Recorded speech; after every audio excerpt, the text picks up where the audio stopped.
Next, detailed examples of key clauses in alternative investment agreement. Put option clauses.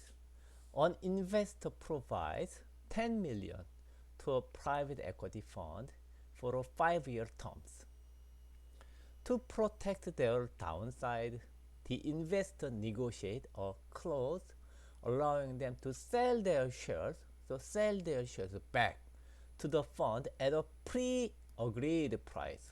So it is strike price, called strike price or exercise price. If an IPO or trade sales does not occur, so it is bad event. By the event of fifth year, the fifth year is termination, expiration date. Or termination. For instance, the clauses stipulate that the share can be sold at a valuation based on 6x, 6 times of EBITDA multiple, earning before interest, tax, depreciation, amortization multiples, or 80% of the invested capital, whichever is higher. This ensures that even if the market for exit deteriorates, the investor has a guaranteed exit path. Now, capital protection clause. Suppose a hedge fund manager. Suppose a hedge fund launches a structured product tied to the performance of global equities, but offers a capital protection clause. The clause guarantees that 80% of the initial investment will be returned after the fund's 5-year maturity, irrespective of the portfolio's performance. So like guaranteed, 90%, at least investor can protect 90% of their investment. So here in this example, this is the strike price. And this 5-year maturity, this is maturity. So this is strike price, called the strike price. This protection is secured by allocating part of the fund capital to zero coupon bonds that mature at the guarantee value, while remaining funds are used for equity exposure, ensuring a balance of risk and protection. Now, minimum return guarantee or minimum revenue guarantee. Suppose a real estate investment trust, REIT, launches a fund to acquire and manage commercial properties. The fund offers investors a guaranteed minimum annual return of like 5%, sometimes IRR, sometimes contracted based on IRR, internal rate of return, or IRR, internal rate of return. So it is backed by the rental income of the properties. For example, if the properties underperform due to vacancies or lower than expected rental rates, the sponsor is obligated to make up the shortfall from their own reserves or through additional equity injected to meet the 5% guaranteed return.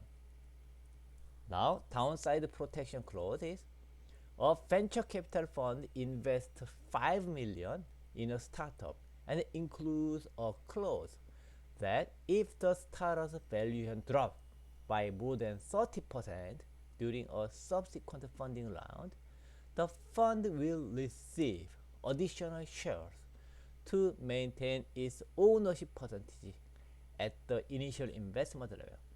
For example, if the valuation falls from 20 million to 40 million, the fund is issued additional shares to compensate for the reduced value of its original stake. So here protection mechanism is if more than 30% decrease, then the fund will leave additional shares to maintain its percentage. Okay, So it is called refixing.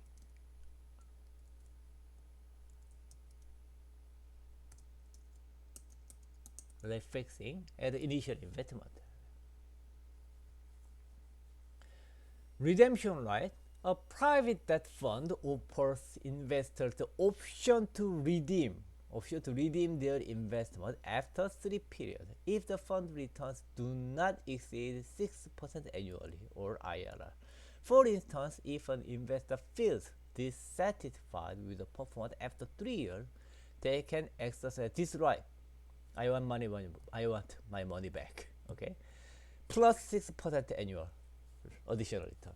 Okay, they can exercise this right to recover their capital with accrued interest, offering a safeguard against prolonged underperformance. Loss mitigation mechanisms. A renewable energy fund that invests in wind farm uses derivative contract to hedge against the fluctuating electricity prices. For example, the fund enters into fixed price contract with the energy buyer, ensuring that revenue remains stable even if market prices drop. So it is actually more like forward contract than put option. This reduces the risk of volatile return and provides investors with predictable income stream. Use derivative to hedge it. So for the fund enter into fixed option. So specifically, the fund has the option to enter. So this is more like insurance. The option to enter. Okay. And the clawback provisions. The private equity fund manager receives carried interest after achieving a 12% annualized return in the first few years. However, if the fund underperforms in subsequent years and the overall return falls below the hurdle rate of 8%, the clawback provision requires the manager to return the excess carried interest to ensure that investors are fairly compensated before manager profit. Okay. Now, key person clause.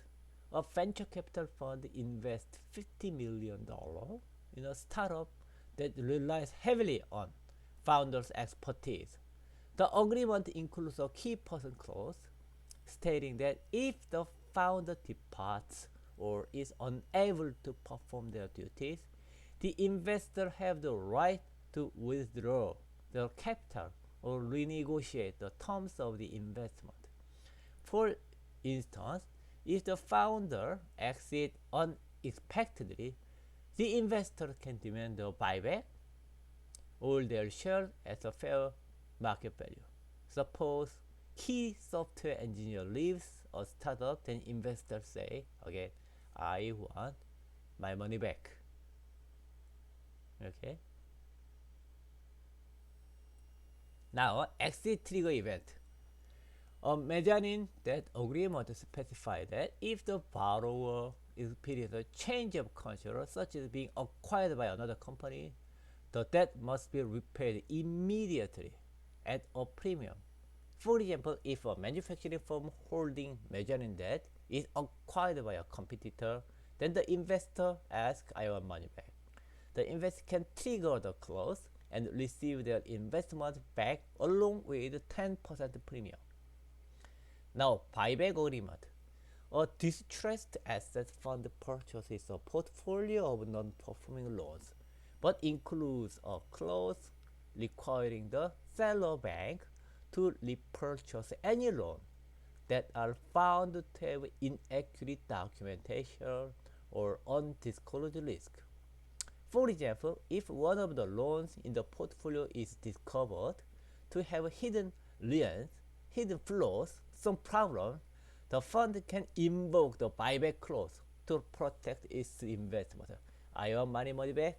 Okay, I want to return this security and give my money back. Okay. Now, change of control protection. A private equity fund invests in a mid-sized healthcare company. The agreement includes a clause stating that if the company is sold to another party or undergoes a major ownership change, the fund has the right to demand an exit or renegotiate terms.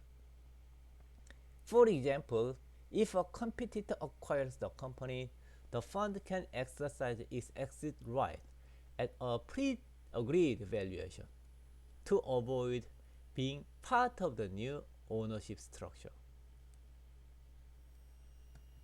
Now, force majeure clause. A real estate development fund suspends investor obligations to provide additional capital if unforeseen events like a pandemic or natural disaster significantly disrupt the construction timelines. For example, during a global economic shutdown, the clause allows the fund to hold capital calls and focus on preserving existing resources, reducing pressure on investors. So capital calls mean company ask investors to put money. Okay, you promised you will invest money to our project, so this is the time. Invest it. Something like that. But force majeure event like a pandemic or that kind of natural disaster, they can hold. The clause allows the fund to hold capital injection. No, no, this is force majeure. So I want hold capital calls, something like that. Liquidity preference. A venture capital fund invests 8 million in a startup with a 2x liquidity preference. 2 times of liquidity preference. If the startup is sold for 20 million, the fund will receive 16 million. Okay? Before any proceeds are distributed common shareholders. So 60 million and then this is 8 million, 2 times. This ensures that the fund recoups its investment and earns a significant return before others benefit from the sales. Now, make whole provision.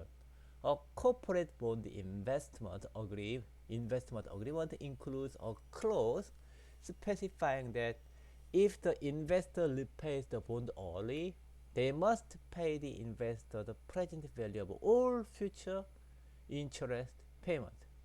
Okay? If the investor repays the bond early, if it early exercise, okay? For example, if a bond with 5 years to maturity is repaid early, I want to return the money earlier. Then the investor say, oh, in that case, if you want to return early, then you have to pay more, something like that. The issuer compensates the investor for the lost interest income for the next 2 years. All right, ensuring the agreed yield is preserved. 15. Non-performance penalty. A hedge fund manager agrees to reduce their annual management fee from 2% to 0.5% if the fund fails to generate minimum return of 3% over 3 consecutive years. For instance, if the fund underperforms, the reduced fee serves as a compensation for investors while incentivizing the manager to improve performance. So if they have this kind of thing, then of course hedge fund manager should work hard. So it is like have one stone, two birds. Protect the investor and incentivize the manager to work hard. Insurance reps. An infrastructure fund investing in a toll road secures insurance against political risk, such as appropriate or changes in government policies affecting toll collection. For example, if a new government revokes tolling right, the insurance policy compensates the fund for lost revenue, protecting investor returns. 17. Step in right. An investor in a renewable energy project includes a clause allowing them to take over operations if the project developer fails to meet performance standard. For example, for instance, if the developer delays a turbine installation, the investor can invoke step-in right to appoint a new contractor, ensuring project completion. So when downside event happens, then investor makes decision. By reassigning control right of the project, it protects investors.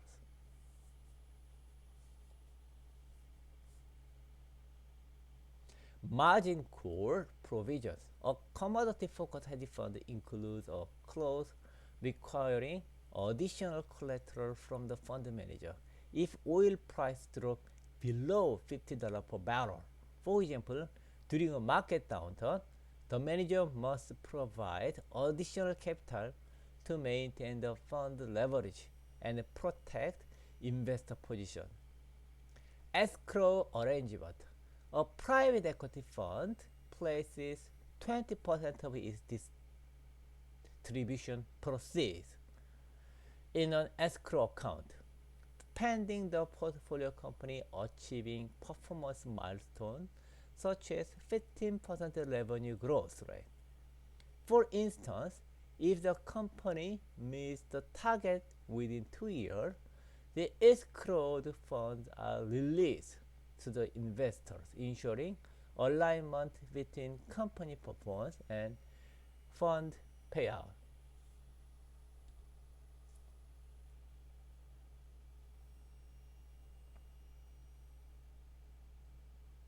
Tail end liquidity provision. An investor in a private equity fund nearing the end of its life negotiations, nearing at the end of life, negotiate clause allowing them to sell their remaining illiquid stake in a portfolio company to another investor. So, for example, during the fund's wind down phase, the investor agreed to sell their interest at a discounted valuation to free up capital, ensure liquidity even in the absence of a full exit. This extended example illustrates how each clause can be implemented to address specific risks and align the interest of investors and fund managers in alternative investment structures.